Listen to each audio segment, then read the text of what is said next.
Arkada adam var. Ay Allah! Ay Allah! Elime benim dostum!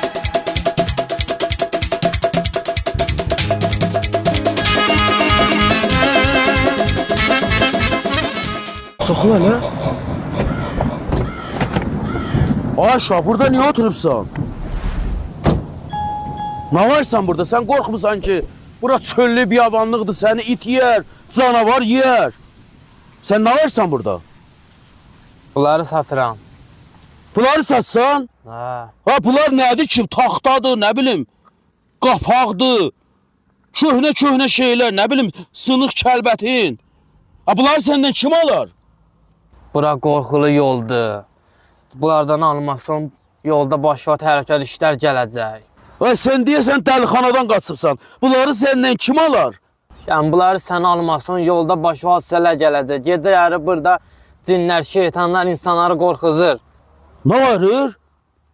Cinlər, şeytanlar insanları qorxuzur. Bunları al, sən təhlükəsiz olur. Sən Allah ged işinə məşğul ol. Əmi səni hadisələr gözləyir yolda. Hə, qoy hadisələr gözləsin məni. Sür gedə.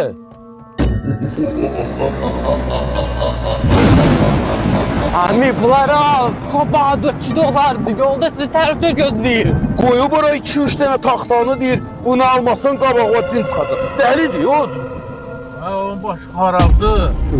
Amma nazim sözün düzü mən nəsə qorxmağa başlamışam. Buralar heç kəs yoxdur burada. Buna Bilirəm, yersiz yerdə, amma uşaq danışır, qoyub ora nə gəldi satır, deyir bunu almalısan. o kimdir?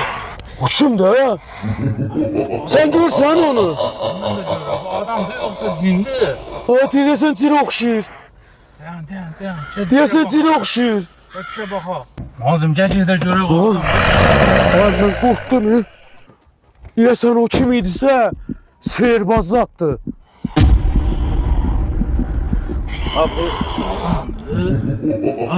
Çıxdı! Yoxa çıxdı! Sür! Oy dədə vay, sür! O uşaq kiminsə düz deyilmiş. Oy dədə, sür! Ay, yaxşı ki yoxa çıxdı. Buranı tez sür, çıxay buradan. Gedək Nazim. O bir o uşaq bizə sehirli çubuq satırdı ya. Ha, mən nə bilim bu doğru deyilmiş, bilsəydim alardım. Onu yerə alıyordum. Almadım. Bizi az qaldı yiyə. Bir dəqiqə. Nazim. Ha, Arkada kimsə elə bil oturur. Mən güzgüdə görürəm. doğrudan deyirsən? Arkada adam var. Ay Allah! Ay Allah! Eləmə, mənim dostumu tut! Xahiş dostumu tut!